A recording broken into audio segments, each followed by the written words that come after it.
Hey guys, Sure Midget here. So I hope the lighting here is plenty so you can see everything. I have my King Arms 9mm PDW taken apart. I have the upper upstairs and all that sort of stuff. This video is going to be strictly on the internals. I've had people actually message me and ask me what comes inside of these. I did a review on the gun itself and briefly went over what came in it. But I finally got a chance to open it up. So I figured I'd make a video on the internals. I really haven't seen any online, and these are pretty new guns. So this is what you're going to get in a current King Arms gun. Now look at the description when you go to buy their guns. If it says that it has a MOSFET in it, then it's going to be this gearbox. If it doesn't have a MOSFET in it, then it's their older generation gearbox. But this is their current gen. So these show up in all of the 9mm PDWs, and they should be showing up in all their version 2 guns. I think these are 7mm, so they're not 8. I have 8mm, but I believe I have a set of 6 or 7. There's 8. Maybe I don't have a set of bushings for it.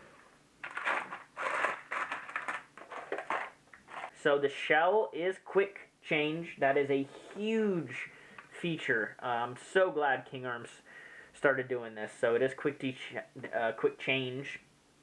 Spring guide. The spring guide is metal, and it's like one huge solid piece.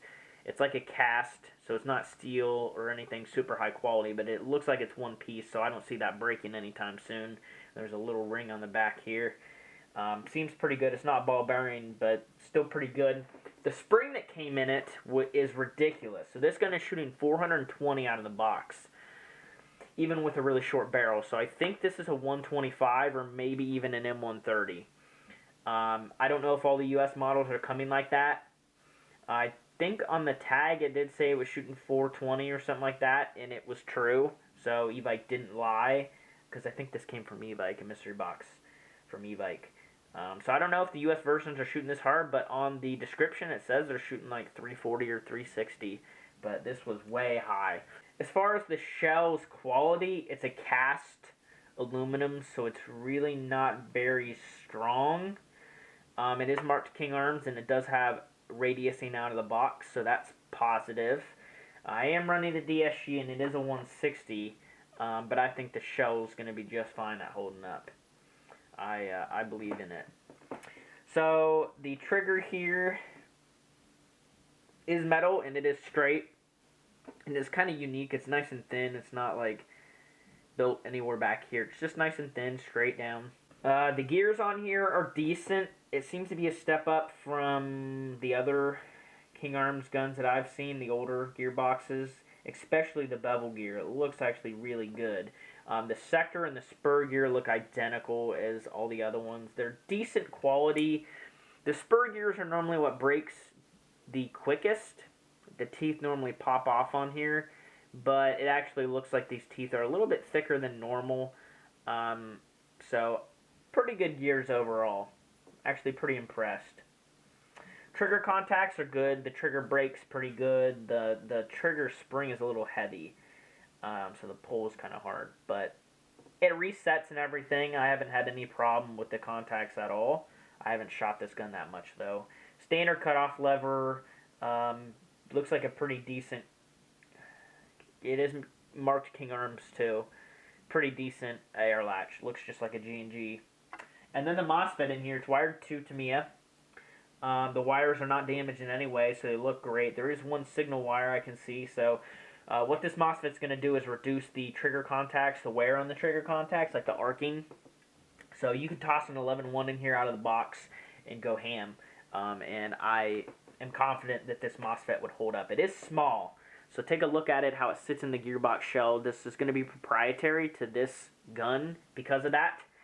Because of the shell here, but you can put like a BTC in here, so the shell's compatible with standard stuff, but the MOSFET that is in here is specific to itself. So if you do fry this MOSFET, you could do like a Hulk FET if you want, or a Nuke FET or whatever, but I'd probably just recommend buying another OEM King Arms one, because it sits in here really nicely. It's kind of like a Crytek, the way the the MOSFET sits in here. It's actually smaller than a Crytek as well, because this is a Crytek one. It's a little bit bigger. So, I've had really good luck with Crytek MOSFETs. Some people have had problems with them frying. I personally have never worked on a Crytek with a fried MOSFET, and I have put V12s, fusion engines, F2s, and I've DSG'd tons and tons and tons of Crytek guns and taken out MOSFETs, and they've all worked fine. So, I just tested. It is 7mm instead of 8mm, so I'm not going to be able to use these. The standard ones, I don't know how long these are going to last, to be honest. I might just use these stock and just see how long they last.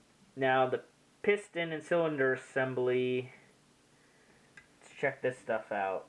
It looks like I don't think there's no ring on here, but it is pretty tight on the cylinder head. Yeah, I don't think there's no ring, it's just pretty tight. So, let's check the compression with the nozzle. Perfect. Perfect compression, so maybe that's why it shoots so hot. The tappet plate, I already checked this out. It seems decently flexible. I really haven't had a problem with these. It is red. Same with the cylinder head. The piston, I like the piston head on this a lot, actually. It compresses well. It's got a lot of ports, and the ports are big, too. The piston is just one metal tooth, which is disappointing. I mean, it's 2019. You should be coming with a metal rack piston, or at the least, like these ICS guns with a half rack. The motor is decent. It's unmarked. There's no sticker on here or anything. And the torque, I'm surprised it pulled the spring. I mean, this has to be a 125 or a 130, and it pulled it fine. Yeah, but not the best motor for that heavy of a spring. If this thing was shooting 350 out of the box, this motor would be a little bit better. But I think maybe some of the overseas ones are shooting 350. So I don't think I'm missing anything. That's pretty much it. I just felt like I'd get a quick video out, you know, on the internals. I haven't seen much information about this gun anywhere.